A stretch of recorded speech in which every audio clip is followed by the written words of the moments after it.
Go, everybody. It's Michael Shermer, and it's time for another episode of the Michael Shermer Show, brought to you by the Skeptic Society, Skeptic Magazine. Hey, guess what? Our latest issue on AI is the subject of today's podcast, which is, I'm going to skip the usual introduction and commercial for the Skeptic Society and go straight to my guest, George Takach, who holds a bachelor's degree in history, political economy, and philosophy from the University of Toronto, a graduate degree from the Norman Paterson School of International Affairs at Carleton University, and a law degree from the University of Toronto. For 40 years, he practiced technology law at McCarthy Tétrault. Am I pronouncing that right? Tétrault? Canada's premier law firm. Yeah, okay. He has written 3 books on technology and law and tech commercial subjects, and his new book, here it is, Cold War 2.0, Artificial Intelligence in the New Battle between China, Russia, and America, Cold War II. That's a ship, it looks to me like. I'm guessing that's one of these, let's say, Coast Guard type ships that are actually big, more like destroyers that you talk about in the book. Anyway, before we get into all that, George, welcome to the show. What's your story? How'd you get into all this? Well, Michael, it's great to be on. And just before I forget, that is a ship entering the Taiwan Strait. No, of course. Perhaps the most important and dangerous water, right now in the world. But in a nutshell, so I worked with technology companies for literally 40 years. And in 2014, when Vladimir Putin, invaded Ukraine for the first time and annexed Crimea, I was very disappointed at how tepid the response of the democracies was. And what I didn't understand and couldn't understand was, because of my work, my professional work for decades, I knew that our technology was better than the technology coming out of Russia, coming out of China. And so I was looking for a much stronger response. And frankly, Michael, had I written the book 10 years ago, I mean, I don't want to kind of make it as a prediction because thought experiments are tough to prove, but had we started to talk about a Cold War II back in 2014, 2015, I think we could have avoided the full-scale Russian invasion in Ukraine in 2022. So better late than never is my thinking on this current book. You mean the tepid response by America and NATO to the annexation of Crimea just signals to Russia, you can keep going if you want. Exactly. The unfortunate reality with autocrats is appeasement just whets their appetite. It just keeps them going. They understand power. They understand deterrence. And, we levied some sanctions. Putin got kicked out of the G8, returned to the G7. But it's interesting, Xi Jinping and the Chinese government started to get very aggressive in the South China Sea after 2014. And he stepped up the kinds of activities, the gray zone activities, the cognitive warfare activities against Taiwan. They all stem from that annexation of Crimea. So we can't make that mistake again. And so in the book, I talk about, what it means to be in a Cold War. That's the bad news. The good news, and I'm sure we'll get into this, is that, as I mentioned a minute ago, on the technology front, we're far superior, we meaning the democracy. But the third piece is we still have to organize ourselves well on the democracy side in order to prevail in this Cold War, just as we did in the first one. And by the way, as a history buff, that's part of the story. My nephew got the book and he said, "Oh, gee, Uncle George, Cold War II, did I miss the memo on Cold War I?" And I said, "Lucky you, there's a chapter that talks about Cold War I and how that all worked." And we came out quite successfully on that. So there's, for anybody born before, let's call it 1980, 1990, there's a bit of history in our memory of Cold War I. But anybody born after that, this is all fairly new to them. So it's hopefully serving a historical purpose as well. Yeah, okay. Let's start with Cold War 1.0. Just give us a kind of a brief overview of the politics and technology, only to then contrast it with Cold War 2.0 on those topics. Yeah, so the Cold War, but I've renamed it Cold War One. You know, World War One for 20 Yeah, years what wasn't World just War One. It was it just the was a Great great war. War. Yeah, But Cold War One was essentially a clash between the communist system in the USSR and the capitalist system as represented by the United States, which was the strongest, not just democracy, but the strongest country coming out of World War II. So this is 1945 thereabouts, and it lasted 40 odd years, right? It lasted until 1989. So it was a long haul. So again, not to jump ahead, but when people say, well, how's Cold War II going to end? I'm saying, well, it could take a while. So be patient. But essentially, in that Cold War One, as I now call it, 1945 to 1989, the Russians, the USSR, was the prime protagonist for the communist system. China turned communist in 1949, so they sort of joined their camp. But NATO formed in the late 40s, and that was frankly the savior of Western Europe and those democracies. So unfortunately, coming out of World War II, the so-called East Bloc countries, so the Baltic countries, Poland, Hungary, Czechoslovakia, those all moved into the Soviet sphere of influence and became communist countries. But Western Europe, because of NATO, managed to stay democratic. And by the way, NATO continues to today, as you well know, and it is the most successful security alliance in the history of history. So we can talk about that as well, because that is a continuity between the two Cold Wars. But in a nutshell, and empires, usually there are lots of causes that cause them to ultimately collapse. But in the case of the Soviet Empire, by the 1970s, if you think back to Silicon Valley starting to come on, the Americans had invented the semiconductor chip, the transistor a little bit before, and the Apollo space mission really moved computers to the forefront. Though the Russians in the late 50s, they gave the West a scare because, of course, they were the first to send a small orbiting satellite up into essentially the low Earth orbit around the Earth. So, but the Americans, bridged the gap, caught up very quickly, and then my argument in the book is that the emphasis on computing technologies, again coming out of Silicon Valley, moved the democracies ahead of the Soviet Union, and the Soviet Union couldn't keep up, including in things like military precision-guided weapons, things like cruise missiles and so forth. And ultimately, in the late 80s, the system collapsed.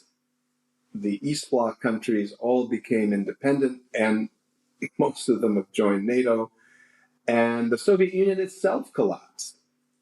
And the Ukraine and about 15 other countries sort of appeared out of that empire. And then for 30 years, we thought that was the end of history and we could all just put up our feet and relax. But in fact, Vladimir Putin comes to power in 2000, and we find out that, in fact, history hasn't gone away, and that, in fact, he wants to rebuild the Russian Empire. And even before 2014, when he annexes Crimea from the Ukraine, he does Georgia, he does Chechnya. So he's beavering away in his autocratic manner. And then the big change, and I'll end with this just by way of the intro, is that China has become, in the last 40 years, of course, a phenomenal economic success story. primarily because it integrated economically into the democracy trading system, the World Trade Organization as it's known today. And that allowed China to pull, 800 million people out of poverty, which is an astounding result. But it's to the point where actually China is today the leading autocracy and Russia's kind of number two. But Putin, he punches above his weight because he loves to punch, Michael, and people. Well, but really only because he has nuclear weapons. Otherwise, he wouldn't have the economic power to push his weight around. Yeah. So one of the realities of both Cold Wars, and you put your finger on it, and it's very important, is nuclear weapons has changed the landscape with respect to the great powers and how they deal with one another. So that's why it's called a Cold War rather than a hot war, because directly speaking, the United States and Russia have never fought against each other one-on-one. But there have been lots of proxy wars, both in Cold War I. The Korean War was the classic example. And of course, now the war in Ukraine is another example where Putin has rattled the nuclear saber, but interestingly, my sources tell me that it was actually China that got to Putin and said, "Hey, you can do your conventional weapons thing in Ukraine, but we're not going nuclear on this one." And in the first Cold War, it was actually the reverse, where at one point, U.S. General Douglas MacArthur, in order to defend Taiwan, talks openly about, well, we might have to drop an atom bomb on China. Beijing runs to Moscow and says, "Are you going to let him talk like that? Come on, back me up." And the guys in Moscow said, No, you're on your own. And interestingly, that's when China starts its nuclear weapons program, which they've now built up to a very significant force. History doesn't exactly repeat itself, Michael, but as you know, it does rhyme a lot. Yeah, it rhymes. Yeah, but it also turns on small contingent events and people. I've been thinking about this idea, no Hitler, no Holocaust, no Hitler, no World War II, probably.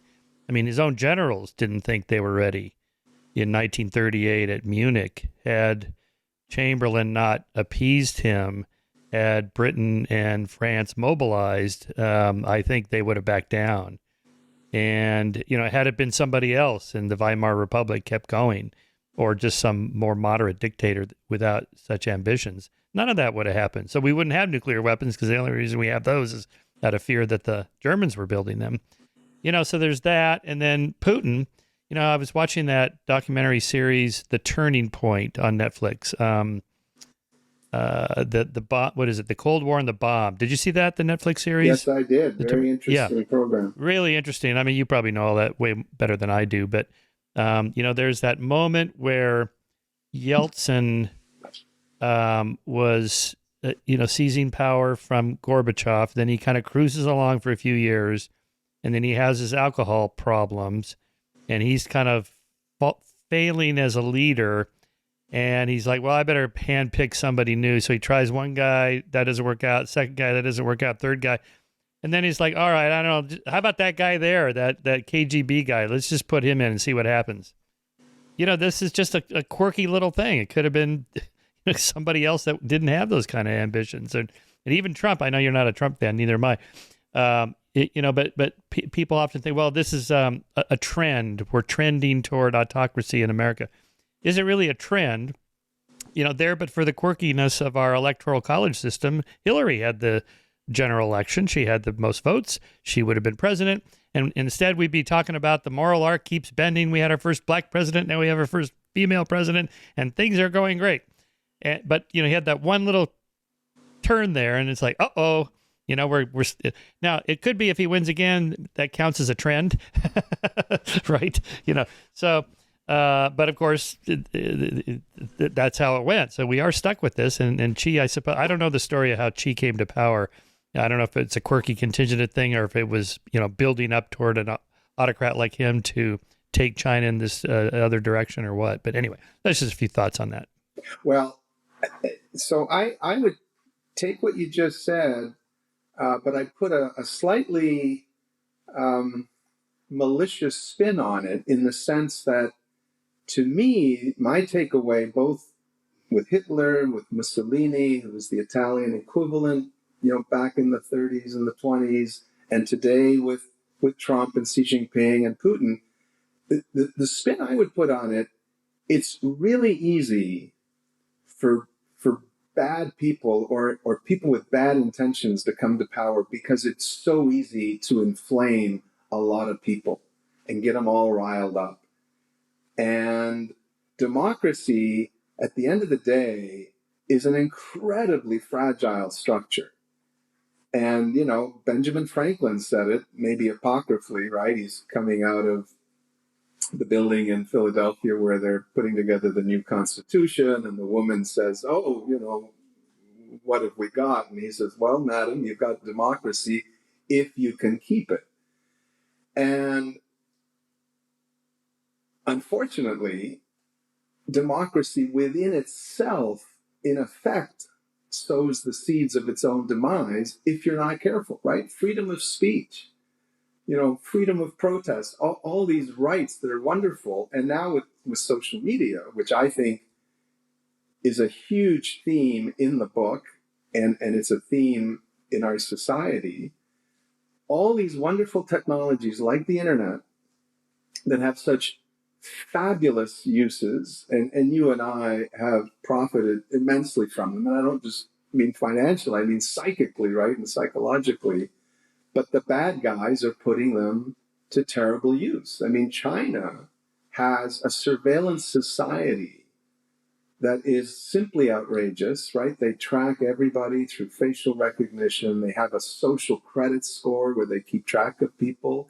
Little Johnny, as it were, in school, his face is being tracked so that when they're studying Xi Jinping thought, which is the philosophy that's now mandatory, if he's not appropriately attentive, the parents get called in for a discussion about, well, why Wow. isn't Johnny, listening carefully? And what's really scary, Michael, is that system and the overall technology system, the AI that they're using, the facial, has been exported to 60 countries around the world by the Chinese. And this is why, again, another element of what a Cold War is that it's global and it's ideologically driven. And it's not so much today capitalism against communism, it's autocracy, a single leader relative to democracy. And, we like to think in the democracies that, well, of course everybody wants to be a democracy. Well, no, that's actually not true. A few autocrats just need to go the other way, and they now have these amazing tools at their disposal. So, strap in. This one's going to take a while as well. I don't think it's going to go away anytime Okay, just soon. one more thought on that, kind of the built-in delicacy of democracy. Is this like Karl Popper's open society, that if you tolerate intolerant people, they will gain a toehold and then out intolerant your tolerance, and then they take over? No, that's exactly what it is. And I read a lot of Popper in undergrad, and it opened my eyes to, when people say, well, I don't agree with what you're saying, but I will fight to the end to allow you to say it. Well, within reason. If you are a president, candidate, a nominee for president, and on the day after the election, you come out and say, well, that was a fraudulent election, and at some point I'll prove it, but I won't prove it now because, of course, I don't have any evidence now. That sort of speech needs to get shut down right away. We have a system. If you believe there's fraud, you can bring your cases. He brought 60 cases. He lost every one of them. And at that point, that's it. We've got to move on. And so we have to be very, very careful that both what I call in the book the autocrats among us, as well as the foreign influence, we have to be very careful about that because, unfortunately, Hitler did get elected legitimately the first go around. Now, in a minority position, and then he finagled his way into power. And, you know, Putin did win his first election in the spring of 2000. The day after the election, he started shutting down media outlets that were critical of him. And right from that point, right, the democracy should have said, uh-oh, this guy's trouble. Instead, George Bush looks into his eyes, and what was his phrase? You Oh, saw I his saw soul. his soul. And Yes. this is someone, you know, and Maggie Thatcher, this is someone we can do business with. And Mm-hmm. And to me, there really is a connection between when you're an autocrat domestically, you don't buy into the rules-based order internationally. Because if you don't believe in the rule of law domestically, why would you believe in rules internationally? So Yeah. you kind of, yeah. Well, I was just gonna say. So, I mean, Putin is that old school Cold Warrior from that era in which autocrats want to color in more of the map in their color, their country's color, as opposed to what I think most people want, which is just more stuff and a better lifestyle. And I was thinking about reading your book that, how much is Putin going to spend trying to take Ukraine so he can color it in on his color, or cobble together the Baltic states or whatever, which isn't going to happen now, as opposed to just buying whatever it is they need. Like, so, you're from Canada, right? So Sudbury, Canada has all that huge nickel deposit up there. We could invade Canada and take it. Not very costly, probably, but it would cost us internationally for good relations or whatever. But maybe it would cost lives and whatever. But it's cheaper to just buy it. So why wouldn't Xi Jinping just buy the stuff that Taiwan makes? Well, I mean, why try to invade it? And what's his plan? Like, I'm going to take over the factories. You're going to leave them intact for me, and I'll just start making it myself? No, that's not going to happen. So you'd have to rebuild it, and this is going to cost billions or trillions of dollars. Why not just buy the stuff from Taiwan? Well, and this goes back to something you mentioned right at the top of our discussion, that, leaders make a difference.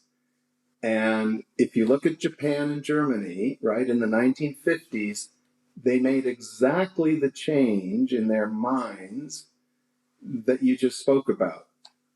We can be great economies, we can be very successful societies, but we don't need to take over other countries to do that. We can just be smart, industrious, do a lot of R&D, build great technology, build products that the world wants to buy, but we don't have to plant our flag in everybody else's backyard. And if you think about it conceptually, Russia and China are the two last empires, right? If you think about Tibet, Nepal, where the Uyghurs live, if you think about Russia, same sort of dynamic. And, but for those two people, because Yeltsin, while he had his issues, it was a decade of democracy. Unfortunately, the economy went against him, and that didn't help at all. Xi Jinping, it's interesting, I won't say China was on the road to democracy, but his two or three successors all had sort of an unwritten rule of 2 5-year terms, so a 10-year term limit that they both respected. And then he came along and said, I'm a different kind of guy. I'm in Mao's league. I'm not just one of these lowly kind of guys. I have a date with history. And Michael, those are the scary guys. Those are the people that get it in their mind.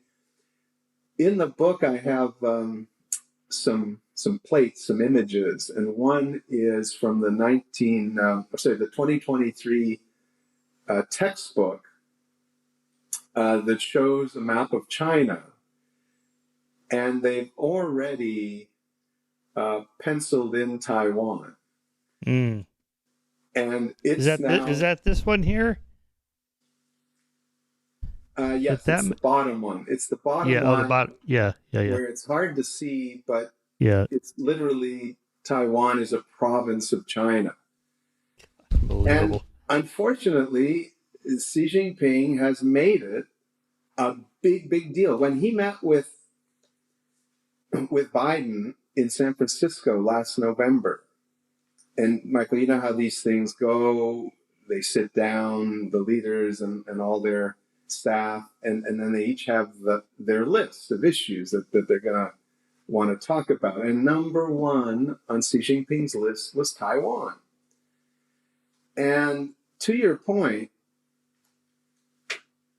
why do you have to make Taiwan such a big issue? The numbers in Taiwan, I was actually in Taiwan on a study visit about 4 or 5 months ago, because my next book is a deep dive into Taiwan. It's a fascinating democracy. It works as a democracy. It's got a civil society. It's got gender equality. It's got the whole package that a democracy should have. And why not just leave these people alone? They were at one point the biggest investor in China, and so on and so forth. But Xi Jinping, wakes up in the morning and says, is this the day I'm going to cement my greatness by, rejuvenating the country, by bringing Taiwan back into its home base, even though the Chinese Communist Party, the CCP, has never ruled in Taiwan. It was actually ruled by Japan for 50 years, from 1895 to 1945. And then there was this interesting little KMT period where for 4 or 5 years, Chiang Kai-shek ran the national government of China. And then when he lost the Civil War and he had to leave town quickly, he decided, I think I'll settle in Taiwan. But in fact, there were 8 million Taiwanese, originally Chinese from the southern part of China. And they weren't happy about the KMT showing up with 2 million people lording it over them. So you had another autocracy developing in Taiwan. And then over 40 years, they changed into this model democracy. And 1.5% of the Taiwanese want to join China. Everyone else wants nothing to do with China. And yet, it is going to be, for I think the foreseeable future, the most dangerous place on earth. Yeah. Remember Partly when? because, and this gets into the technology part of the book. Go ahead. Yeah, please. Because the most advanced semiconductor chips in the world are actually made in Taiwan by a company called TSMC. And that's why everybody is thinking about Taiwan nowadays. Yeah. But again, why doesn't he just buy their products? I mean, why does he have to take the land as well? It's just, I don't know. It's astonishing to me that, let me just reference a couple of these other plates since you mentioned, here's the little boy bomb and then the Russians' first atomic bomb, which they just ripped off. Call it industrial espionage, I think you call it in the book. That was Klaus Fuchs at the Manhattan Project in Los Alamos that stole the plans for that. But the bombs don't really have to develop that much more, progress in it. I guess the thermonuclear bomb in like the late 40s, early 50s, that's pretty much it. I mean, they're not much different, as opposed to my favorite image here of the disc man. Actually, I'm slightly older than you. I'm 69, so I'm 3 years older than you. But I remember the Walkman.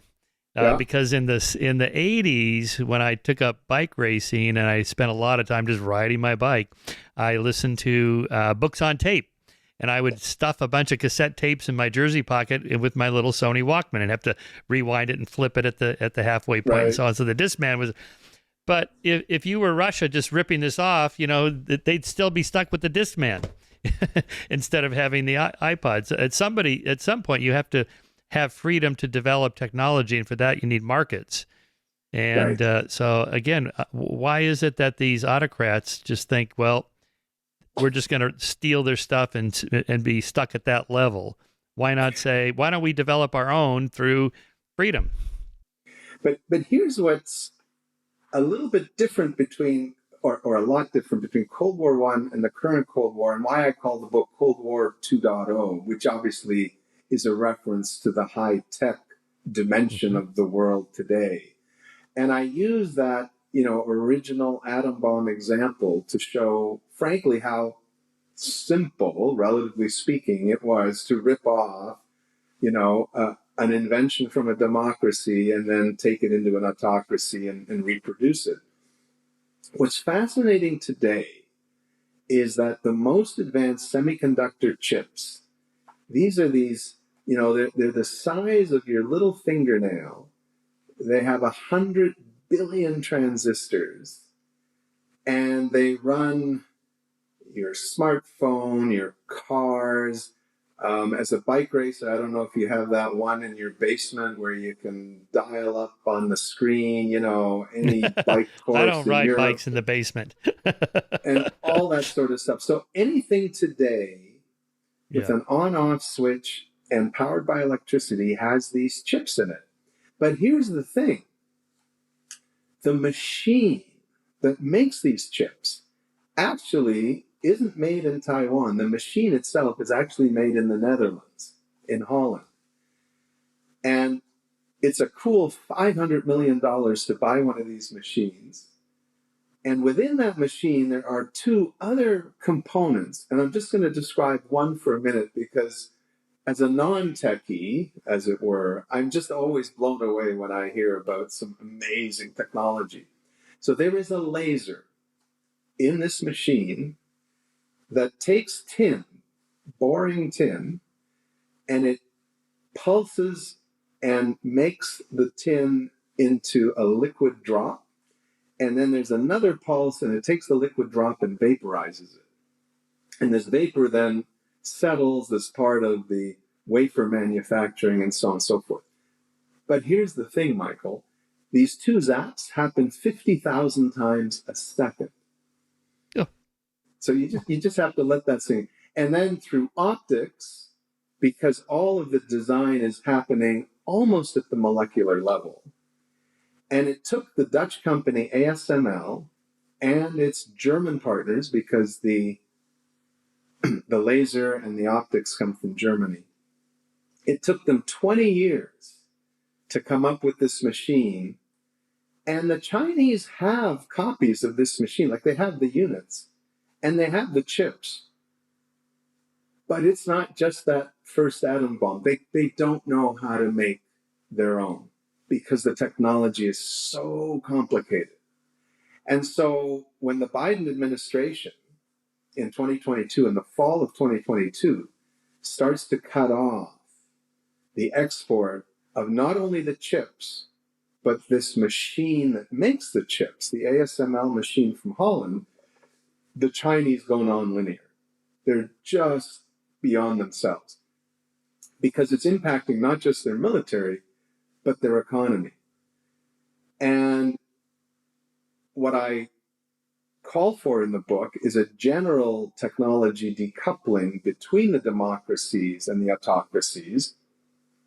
Because at the end of the day, Michael, if they're not going to play by the rules of international trade and not attacking other countries and not, drawing the maritime boundaries where they shouldn't be drawn, then why do we give them the technology that they're then going to use to hang us? So that's all to the good. But here's the irony that might result. If these technology embargoes continue to bite, and they are biting the Chinese, that meeting back in San Francisco where I said Taiwan was item number 1, the chip ban was item number 2. They don't like it at all because they can't build the equivalent. But what it might mean is that if they see the gap, right, between if my lower hand is China's technology and the American and other democracies going up, then I can picture a world in 5-10 years where the democracies get a cure for cancer. They get a cure for Alzheimer's. We get to do fusion technology successfully.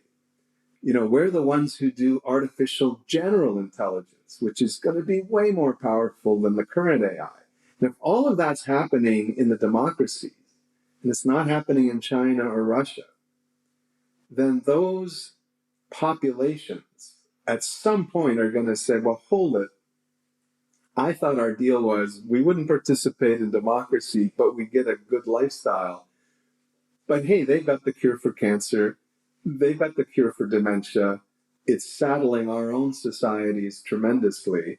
Like, what's going on? And then you get protests. And we saw a little bit of this at the end of the COVID lockdowns in China, where people finally, after 25 days, said enough is enough. And so what that leads you to contemplate is, does Xi Jinping actually take a run at Taiwan even earlier than he might otherwise have? Because it's only going to get worse for him. Yeah, you originally said, I think, 2034, but it could be in the 2020s. If he wakes up in a bad mood one day or whatever. Yeah, no, exactly. I mean, I picked 2034 because he's 71 and he's made it very, very clear that he's not willing to let the next generation have to, receive this as part of his legacy. And he's told his military, the PLA, to be ready by 2027. And I think he's waiting to see if the November elections in the United States produce a Joe Biden reelection or Trump, because I think he feels that although he's had some bad history with Trump, that he might be able to, quote, do a deal with a transactional oriented President Trump. But it's clear where Taiwan is going. They just had an election in January, 3-4 months ago. And by the way, Michael, it was a model democracy election. 3 candidates.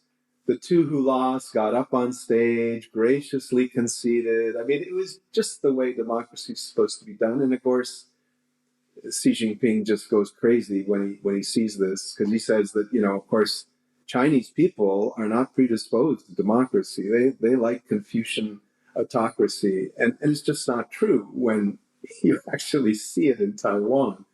So, no, we could be living in a very, very dangerous next 5 to 10 years. And as opposed to Ukraine, where the United States is the biggest donor of military equipment, there are no body bags coming back to the U.S. from Ukraine.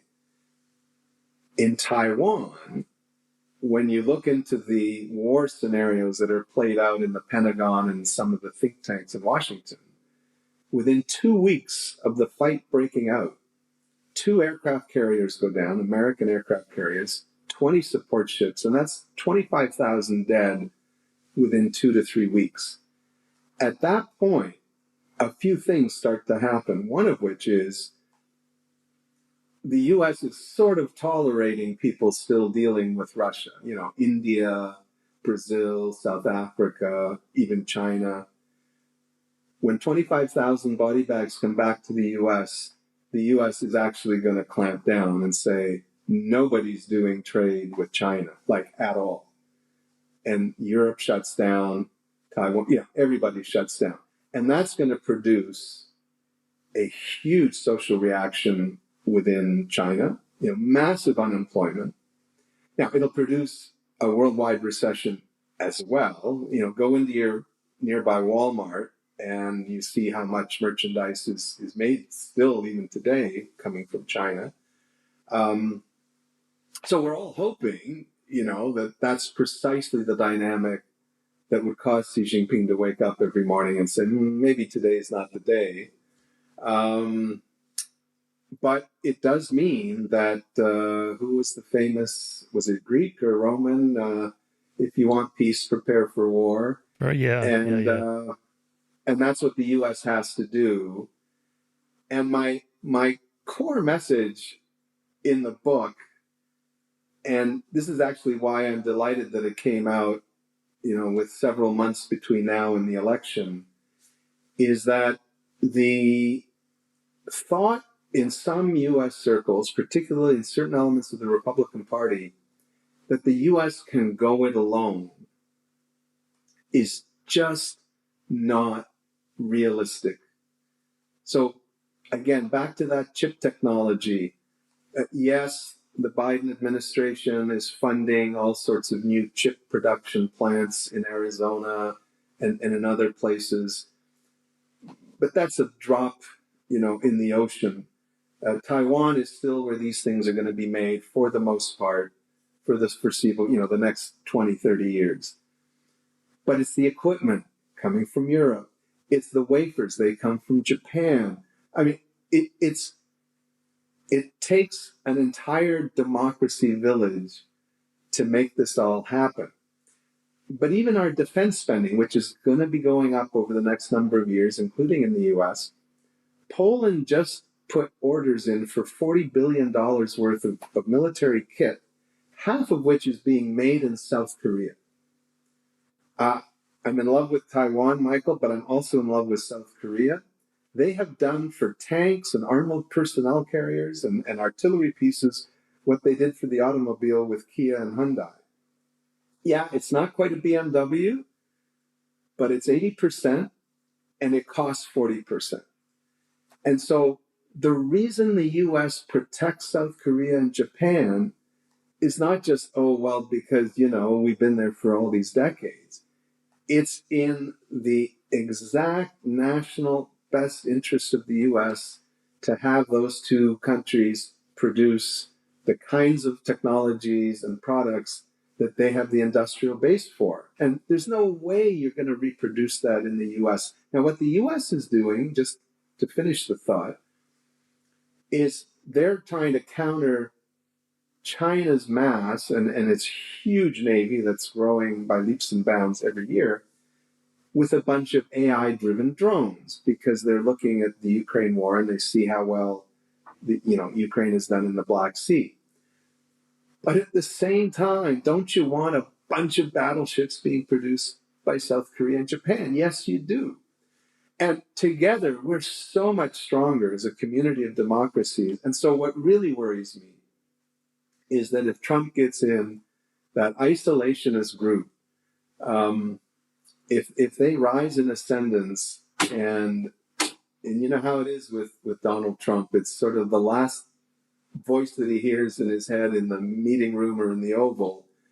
And if somebody says, well, pull out of Asia, pull out of Europe, do your deal with the other two autocrats and so on, that would be a devastating result.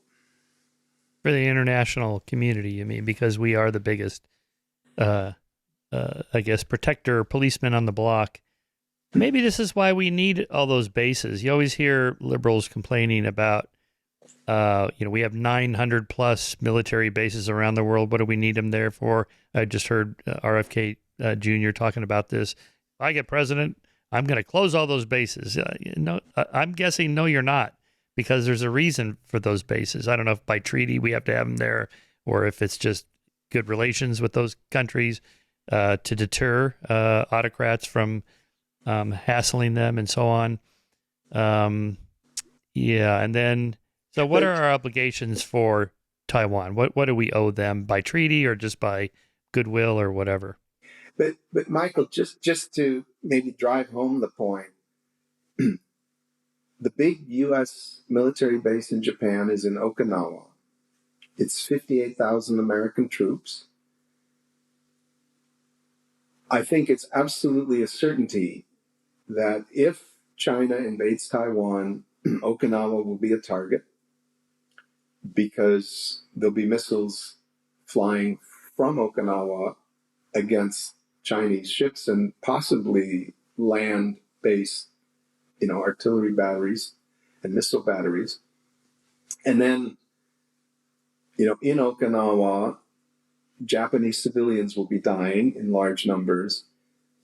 But the Americans aren't in Okinawa just to protect Japan. They're there to protect an economic relationship that is now so interdependent that if Japan disappears, as it were, as an economic power, or Taiwan disappears as an economic power, there'll be huge impact on the U.S. itself.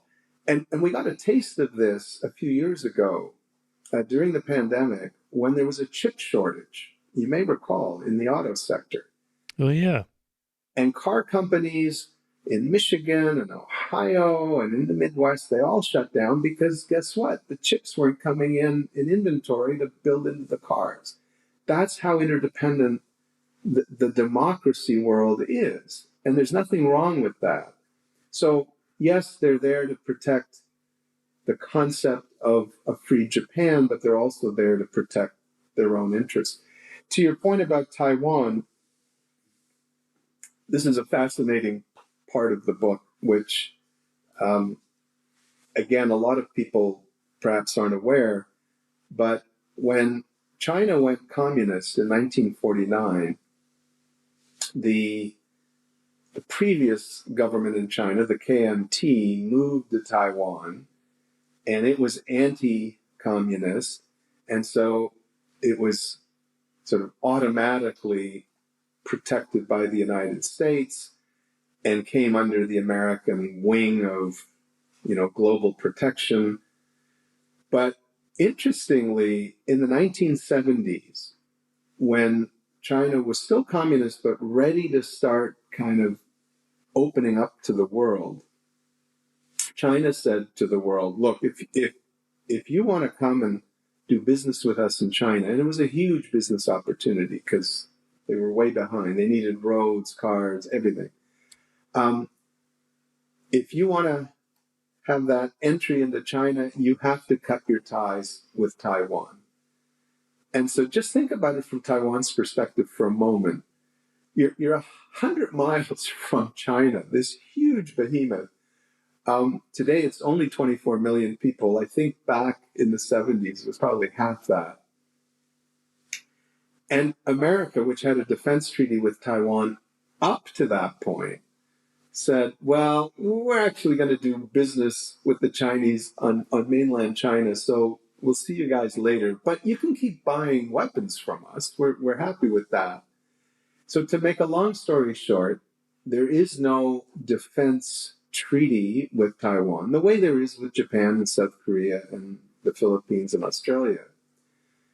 But President Biden has said on multiple occasions that if the Chinese attack Taiwan to change the status quo militarily, that the Americans, will act in defense, and not just the way it's doing in Ukraine by supplying equipment, but actually sending, boots on the ground and naval vessels and aircraft and so on. So for all intents and purposes, a Biden government, including if it's reelected, I think it's 100% that he would be there to help defend Taiwan. And if Trump is elected, would she just call him and go, okay, here's my plan. What do you want to let me do this? And then Trump would say, I want this, that, and the other. And he go, okay. And then we have a deal. So Trump has an affinity for autocrats. And again, I come back to your core point that led off this whole discussion when you referred to Hitler. People say, oh, we never know what these erratic autocrats are going to do. Well, if you read Mein Kampf, which Hitler wrote when he was in prison in 1924, he doesn't lay it out by, chronology, but you can sort of see the dots and you just have to connect them. So Trump is telling us he's actually really an autocrat wannabe. He jokes about, oh, I'll be an autocrat for a day, term limits, maybe we should revisit that. Those are all signals to me that, oh my goodness, he's read his history and he would love to be an autocrat. So with Putin, he's already made it crystal clear, including in a visit with the Hungarian Prime Minister Orban a few months ago, that he would call up his buddy Vladimir Putin and basically do a deal, and he'd essentially shut off future shipments to Kiev in order to settle up. And Kiev would give up, 20-25% of their country, which is an astounding result and would be terrible and so forth. The question is, would he do something similar with Xi Jinping vis-a-vis Taiwan? Look, I'll give you Taiwan, but you've got to ensure that I get a steady flow of chips coming out of those TSMC factories. And by the way, you've got to buy, more soybean from me and so forth, because for Trump, it's all about the trade deficit. That's kind of what it's like television ratings for him, right? He sort of sees his numbers are down. And I think if Xi Jinping actually came up with some economic package for him, that they're going to pay him for the right to kind of take Taiwan, I mean, who knows, right? Because he's a pretty mercurial fellow. But that's what I think a lot of people worry about. And then if Taiwan gets dealt with in this way, well, then what about Japan? What about South Korea? What about the Philippines? And then Australia is like super nervous. And that's why in the book I talk actually at some length about the AUKUS agreement, where the Australians have gotten the Biden administration to agree to pool their R&D and their thinking about nuclear-powered submarines. So they want to get so in bed with the Americans over that technology that even a Trump administration, can't then break it up. So everybody's rushing to Trump-proof their relationships with Washington. Yeah, just in case. Remember when Tucker Carlson interviewed Putin and asked him why Ukraine, and Putin gave him a 30-minute lecture on the history of the relationship between Ukraine going back centuries. Does Xi Jinping have anything like that for justifying Taiwan? Well, it's interesting, and it actually points to a very difficult aspect of Xi Jinping's foreign policy. His view is that if you're ethnically Chinese anywhere in the world, you should have a very important, if not primary allegiance, to Beijing. And it's as if, the current government in London, England, were to say, well, those Americans, they were just British not that long ago, and we expect all of them to support, the United Kingdom and so on and so forth. I mean, it's an absurd thought. But what it means is that Asians, well, I'll give you an example. I'm giving a talk about my book a couple of months ago when it first came out. And in the Q&A, a fellow puts up his hand, and he's Asian. And the first thing he says is, "Oh, just for the record, I'm from Korea. I'm not Chinese." And if you track the number of anti-Asian incidents and hate and so on and so forth, there is a very dark side to this. So Xi Jinping has made it, again, a core part of his being the leader of China, that Taiwan has to come home, and that all ethnic Chinese around the world will support this. And he's interfering in democracy in the United States, in Canada, in Australia, and various other places. And again, I come back to social media, which I talk about in the book because, in your Popper reference, it's so sophisticated now, Michael. It's not like it's in your face propaganda, though there is plenty of that, especially on TikTok. But it's much more subtle, and it's very effective. And the filters and the screens of the big social media companies have real difficulty picking up on it, but it's very effective. And really, all that he's got to do in November is change 200,000 people's minds in 7 states. So it's not like he's got to convince 100 million people. It's targeted, and it's brilliantly done. And so far, touch wood, we haven't pushed significantly back. Though a couple of days ago, Antony Blinken finally released a State Department strategy paper to really start to fight back. I don't think it'll be enough in time. But, every time I see a Chinese or a Russian ransomware attack on our healthcare facilities or our infrastructure, I go, why aren't we doing more? Why aren't we pushing back? Why are we taking this? And the Americans, you folks have built a cyber command that includes pushing back. And so far, the muscle just isn't there. Yeah. All right. So I just had Annie Jacobson on the show talking about nuclear war and what a scenario of what an exchange would look like. So she just starts right off.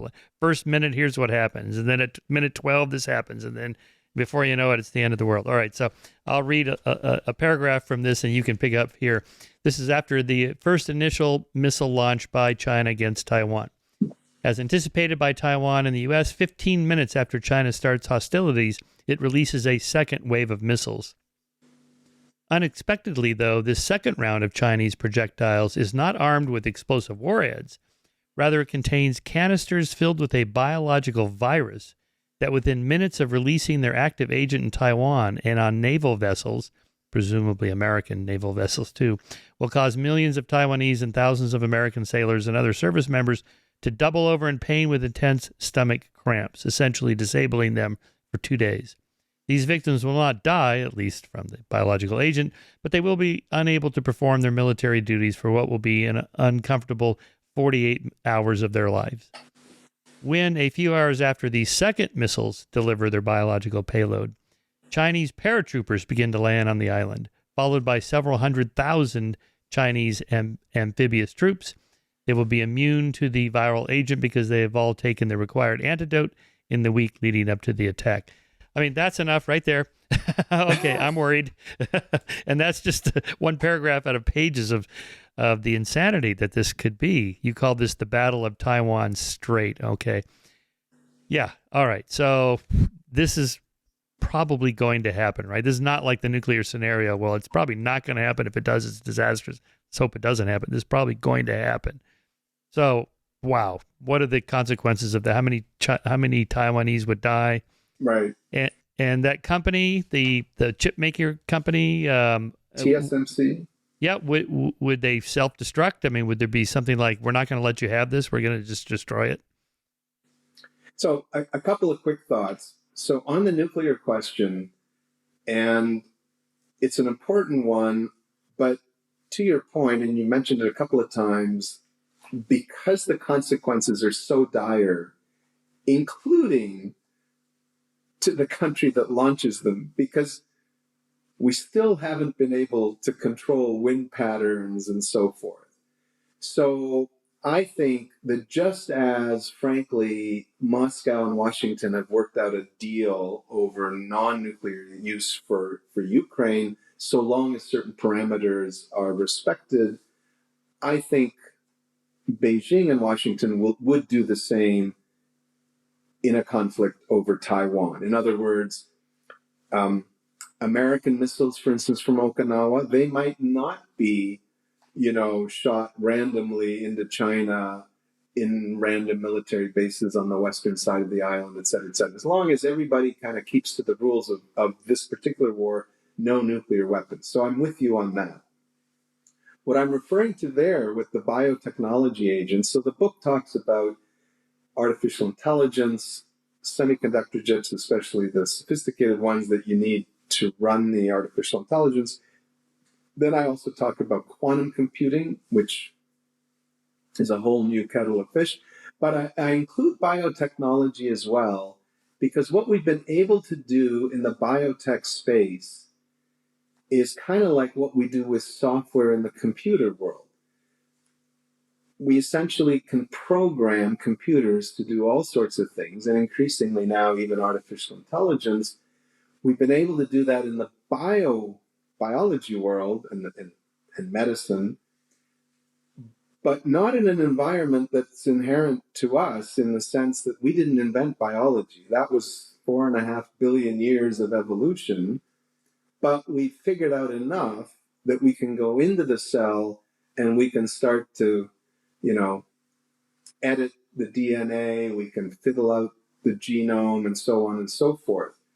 And in these very protected labs around the world, but particularly in China, the US, Canada has one as well, the Europeans have them as well.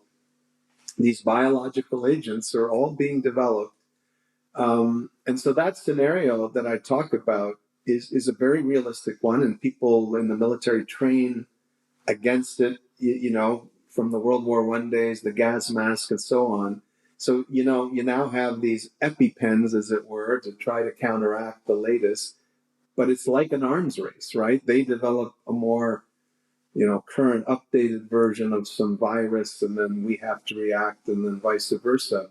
And in fact, in Canada, we had a scandal just come to light where at our top virus research facility, um, two Asian Canadians were on the payroll of China.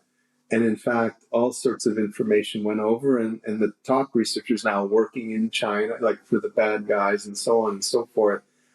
So this is going on.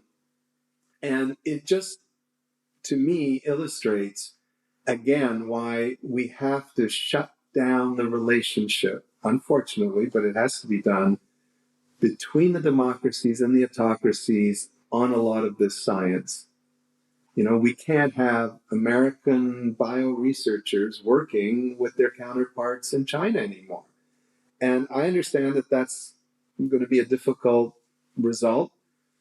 But about a year and a half ago, it came out that two British researchers, not in the biospace, but in sort of mechanical engineering, were helping their Iranian counterparts improve the navigation systems on those Shahed drones that were then, landing in Ukraine. I mean, it was just ridiculous.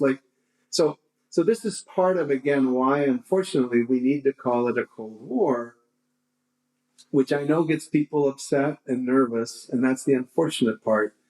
But the reason we need to call it a Cold War is so that people start to understand this is, first of all, it's really serious. It goes to national security. We're seeing in Ukraine what happens when national security is missing. Everything else that the left or the right or anybody else wants is premised on there being security. And so we need to call it a Cold War, and we need to take certain steps. And one of them is no more biotech collaboration with Beijing or the Russians or Iran or North Korea. Yeah, so you talk about AI, semiconductor chip supremacy, quantum computing, and biotechnology.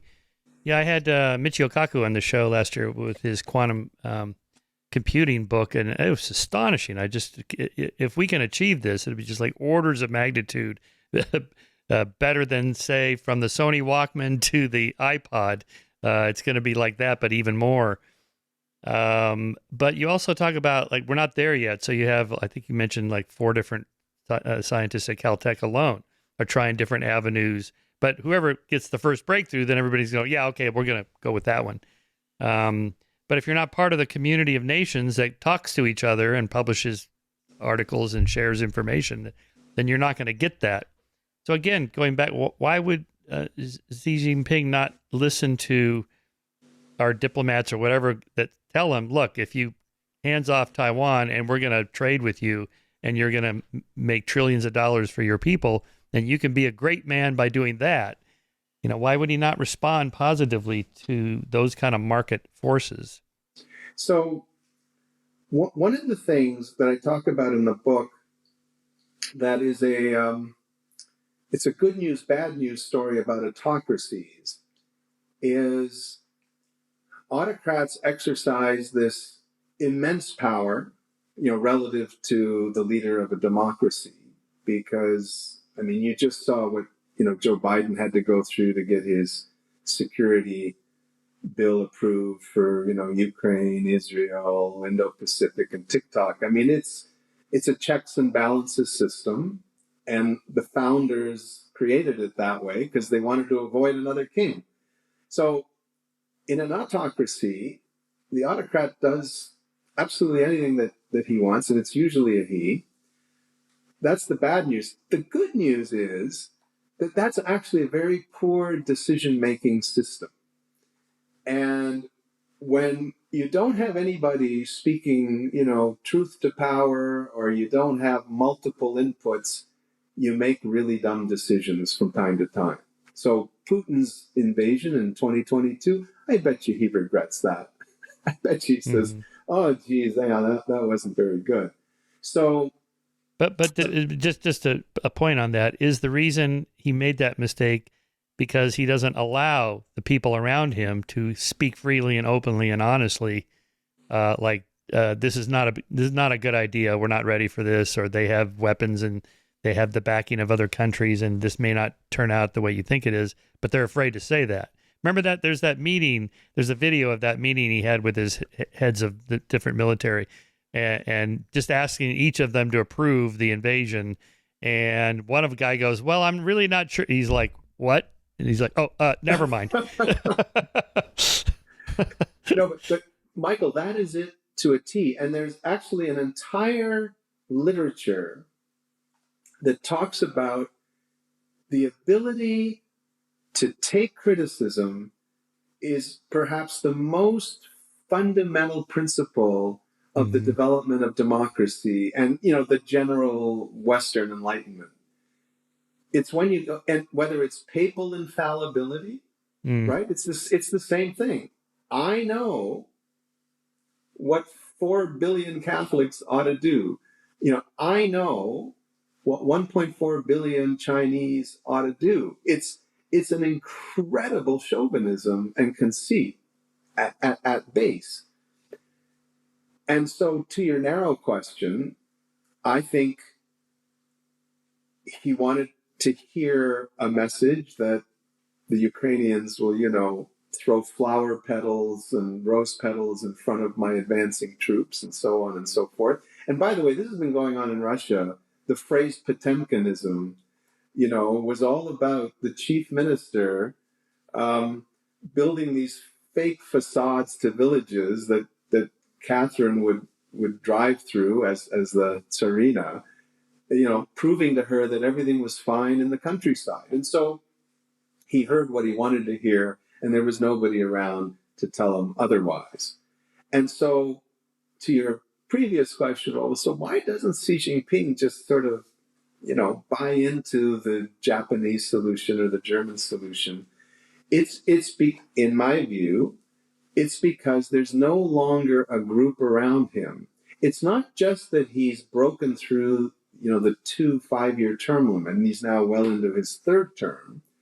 The Politburo committee of 6, 7 people that was sort of like a little mini cabinet that kind of met and talked things through and so on. In the last sort of reshuffle of that group, anybody who had an independent thought was kicked out, and only his acolytes and his sycophants are in there now. So they're all his yes men. So nobody is going to push back when he comes with an idea because he's the guy. And he hands out all the economic goodies, particularly in Russia. I mean, it is a mafia organization in the sense of a mob, and they make good money. I mean, Putin's worth conservatively 120, 130 billion US on a salary of, I think, 135,000 US. Something's not quite right. Wise investments. Yeah. He was an early investor in Nvidia. There you go. That must be it. So when people say, well, then why do autocracies survive? Because for the autocrat and a group of enablers around the autocrat, it's actually a very lucrative, effective system. It's the other 98% who suffer, but with sufficient, police protection and so on and so forth. But, to give Putin credit as to how canny he is, the first thing he does in 2000 when he comes to power is he increases pensions to the elderly 30%. So he takes the petroleum wealth and the price of oil came back in 2000, so he was very fortunate. And he said, look, I'm going to be here for life. I don't have to worry about, 4 years and 8 years. I'm going to be here for life. There's going to be a lot of money to be made here. I'm going to share some of it with society, and I'm going to buy their support. So it's not like, people are walking around in Moscow without shoes on. It's that they, in return for living a middle class lifestyle, especially in Moscow and St. Petersburg, they give up politics to the autocrat. And so far, that's worked really well for them, except for this latest Ukraine fiasco, because when drones start hitting oil refineries in and around the Moscow region, people start saying, "Wow, this I did not sign up for." Now, will Xi Jinping cross that line and make his own Putin-type mistake? They're watching Ukraine very, very closely. And again, which message is he going to take? One is, well, maybe I shouldn't do it. The other is, well, I need a bigger army than I thought because I can't fail, right? But Michael, I can also tell you one last thought about Taiwan is if you look at a map, it's an island. I say to people, Taiwan does not have a Poland. You'll recall in the first 2-3 weeks of the invasion in February of 2022, 6 million Ukrainians were able to leave. I'm actually here in Ireland, chatting before the show, and I went to a shop today, and everybody in the shop was Ukrainian. They're all the refugees and so on and so forth.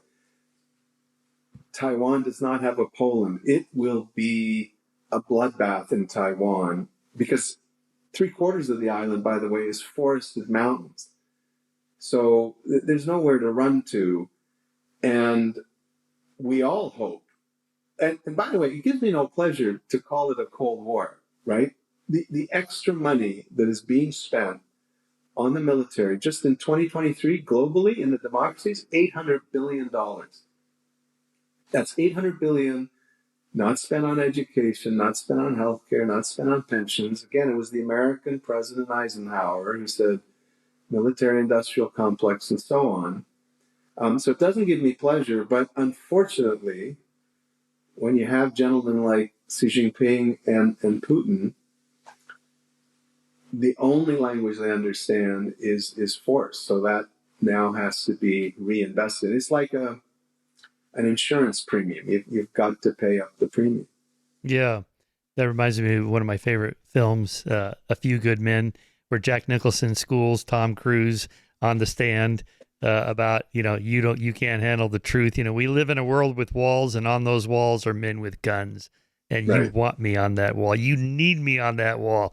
You use words like whatever, security and freedom and so on. And, that's what we provide, right? Unfortunately, we do live in that world. And, there are, so the dark triad is how psychologists describe people like Putin and Xi Jinping. Machiavellianism, narcissism, and psychopathy. You put those together, and you got somebody who's never going to listen to anybody but his own inner voice. And, Michael, the other pauperism is, one is the information flow and the openness that then, infects us, as it were, with all sorts of bad ideas and bad people. But the other is, to your Jack Nicholson point, great movie, I agree with you. We don't have enough people on that wall. The U.S. military, the Canadian military, just about every European military is not meeting its recruiting quotas for a couple of reasons. One, the economy is so hot that, when times are good and jobs are paying well and so forth, I'm not going to go into the military. And then the other one is that, it is a hard life. It's a difficult life. And we've reached the point where the vast majority of people going into the military are family members of, other military fathers, uncles, aunts, that sort of thing. And it's a real problem. I mean, the Gaza attack, October 7th, we thought, the Israelis thought that some technology and some cameras could do the trick in a wall. And guess what? It didn't. And so, another concern that I have is, are we unable to protect the democracy sufficiently, because the democracy is so successful in so many other ways. And again, it's a dirty business, but it's an honorable profession, the military, and just, Well, yeah. Let's talk about Israel for a second, George, because that was a surprise. I mean, Netanyahu is, he's the semi-autocrat who says, "I will protect you. This will never happen on my watch." And I always assumed Israel has all the high-tech stuff we have, that they would know that this is going to happen, and they would know how to keep it in check before it turns out so bad. How did that happen? So the former head of Israeli intelligence resigned a couple of weeks ago, so he fell on his sword as he should have, and did. And he did the honorable thing. In some societies, even the prime minister, the president, would have fallen on the sword, but Netanyahu has enough of that. Hey, I'm different from everybody else. That I don't think we're going to see that from him. So a couple of thoughts in terms of the Middle East. So I'm a big fan of technology, and it's been marvelous for the last 250 years, and the degree of prosperity, the Pinker commentaries that you and I are very comfortable with and agree with and buy into and so on. But we can't abdicate everything to technology. Even the best AI, at least currently, but I think it'll be for a long, long time, humans have to be in the mix, because we still have that n degree of additional intelligence, empathy, emotional capability, analytical smarts, and so on. And I think the Israelis thought, just narrowly speaking, on October 7th, that, hey, we can do the equivalent with tech, what we were doing with people. But the other thing it illustrates is that while I've been talking about primarily China and Russia, and in the book they're clearly the focus, I actually have another book in mind called The Other Autocrats, and Iran and North Korea. But Iran in particular is now becoming a very chummy buddy of Putin, and to a certain extent Xi Jinping.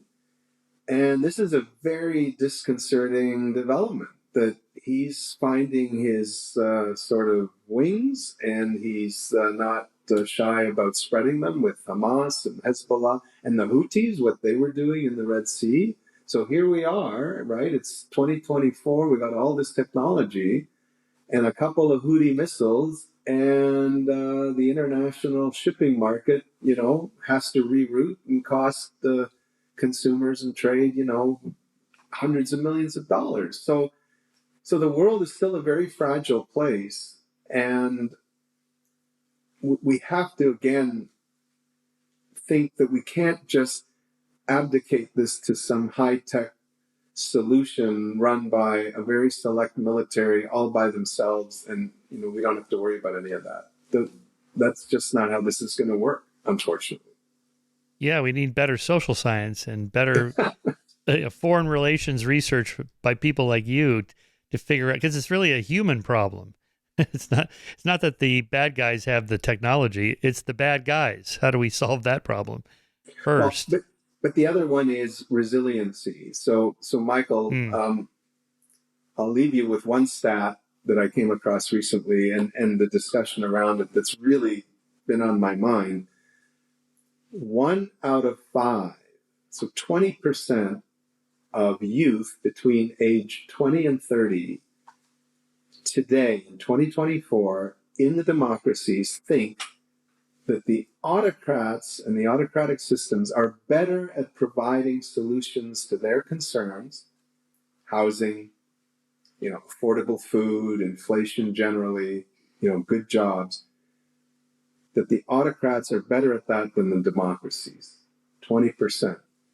So, our own internal strength, needs some rebuilding. And I have a chapter in the book called Strengthening Democracies, and it's a little bit corny, but we don't have a democracy day on the calendar where we get around and we talk to kids and we talk to Right. teenagers about, and we bring in, Ukrainian refugees and let them talk about life, under Russian occupation and so on.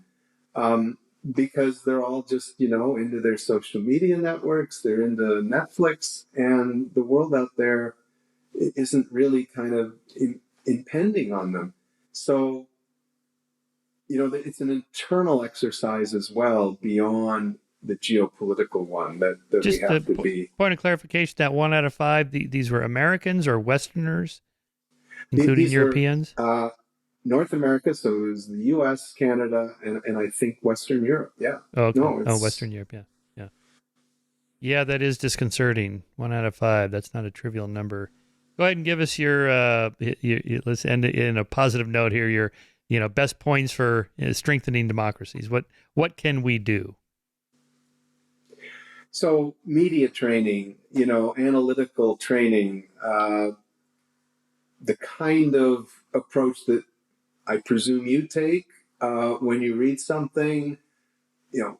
Is there an agenda here? What sources? Was it fact checked? How legitimate is this? Does this make sense? Let me look at some other sources and so on and so forth. So a very critical, a very thinking, a very mindful citizenry, I think is absolutely critical. Um, as an ex-lawyer, practicing lawyer, I got to tell you, I no longer tolerate lawyer jokes.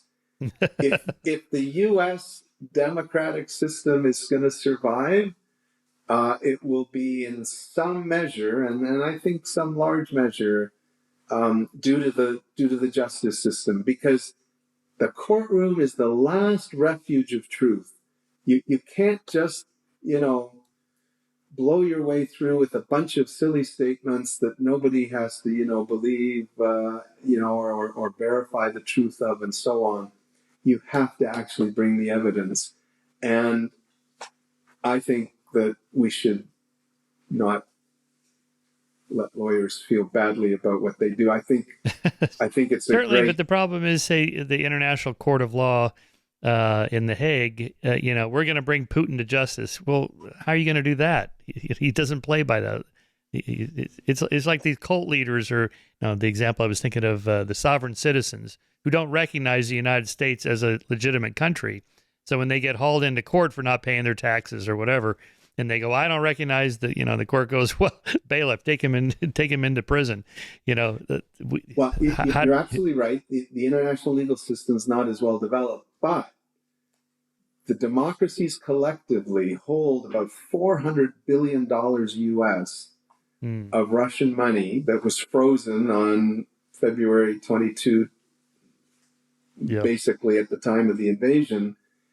And they've been dithering about, what can we do with this? Can we take it? Can we so on and so forth? That Putin will understand. If that money's taken from him, he will totally get a message. And you know what? If he ends up not using the US dollar system, that's fine. And they just become part of this, cul-de-sac where they go downhill economically. So again, I think there is a more muscular response that could come from the democracies. In addition to strengthening ourselves internally, we then have to, turn more our economic new muscularity, our new Jack Nicholson approach to democracy. So more economic sanctions can be done. I don't really follow that much in detail. How much more could be done? So you mentioned the $400 billion. Do we have Chinese assets we could freeze if they invaded Taiwan? Well, interestingly, the world is decoupling. So Chinese companies aren't as welcome as they once were on the investment side. So almost prophylactically, the world is dividing into two. A lot of American companies have stopped investing in China, vice versa. The U.S. government has recently decided they're going to ban TikTok, which I believe is the right decision. But what you're going to see is sort of two worlds of technology going forward. But to end on a positive note, Michael, our technology is better than theirs, and it's going to continue to be better because of what you referred to earlier on the AI. You know, Caltech has 3 or 4, serious projects, and that's just 4 of, dozens of others, whereas the Chinese have 1 or 2. And just by the odds, we're going to do better on quantum, we're going to do better on fusion, and I go in the book in some detail about, except for civil nuclear power, where the Russians have some presence, the Russians are almost nowhere, and then the Chinese, when you add the Americans plus the rest of the democracies, it's a pretty good team. So I'm for team democracy. We just have to work out a bit more, or ride our bikes on some longer there we go. trips. All right. Cold War 2.0. Read it and be frightened. Okay, so your next book is on Taiwan. Maybe you should get that out before 2027, just in case. That's entirely the plan, so that there is a groundswell of support amongst U.S. citizens saying, we need to protect these people because they are like us. Not just because they produce chips, but because they are like us. Yeah. All right, George, good place to end. Thanks so much for your work, and thanks for talking to me. Take care, Michael. Cheers.